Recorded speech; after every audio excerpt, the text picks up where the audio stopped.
మనోహర్ గారు రాజకీయాల్లోకి వచ్చింది 2004 ఎలక్షన్.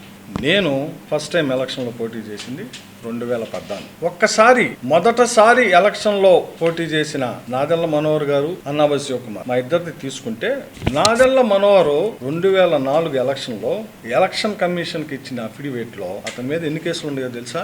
ఎలక్షన్ అఫిడవిట్లో ఆయన మీద ఉన్న కేసులు స్వయంగా ఎలక్షన్ కమిషన్కి ఇచ్చాయి. స్వయంగా ఆయన ఇచ్చింది 420 చీటింగ్, 419 ఒకళ్ళని బదులు ఇంకొకళ్ళని ప్రవేశపెడతారు. నెక్స్ట్ 465, 468, 471 దొంగ డాక్యుమెంట్ అని తెలిసి దాన్ని నిజమైన డాక్యుమెంట్కి ప్రొడ్యూస్ చేశాం. మనోహర్ గారు అఫిడవిట్, నువ్వు ఒక చీటర్గా, నీ మీద అభియోగం ఇదే. Panjagutta police station, Hyderabad. ఆ రోజు తెలుగుదేశం అభ్యర్థి అయిన గోగినేని ఉమ్మగారు తెలుగుదేశం అభ్యర్థి, మీరు కాంగ్రెస్ అభ్యర్థి.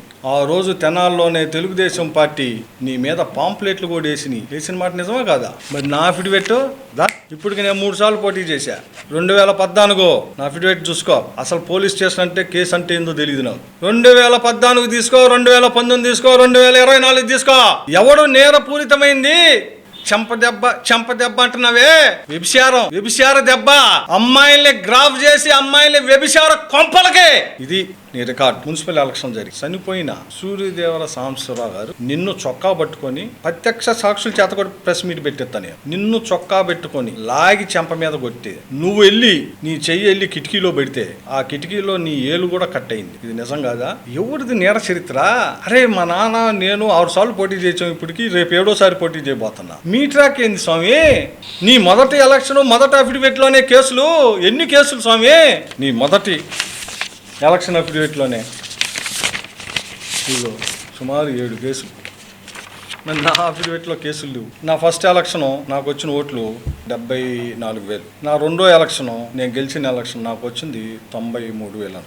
నా 3వ ఎలక్షన్ నేను మొన్న ఓడిపోయింది, అప్పుడు కూడా వచ్చింది 74,000. తమరు జనసేన పార్టీకి పోటీ చేస్తే 19లో మీకు వచ్చిన ఓట్లు 13,400. ధరావత్ డిపాజిట్ కూడా రాలేదు. మీరు పొత్తు పెట్టుకున్నాక తెలుగుదేశం, జనసేన, బీజేపీ పొత్తు పెట్టుకున్నాక ఆ పొత్తులో కూటమి అభ్యర్థికి మీరు పోటీ చేస్తే మొన్న మీరు 48,000తో గెలిచారు.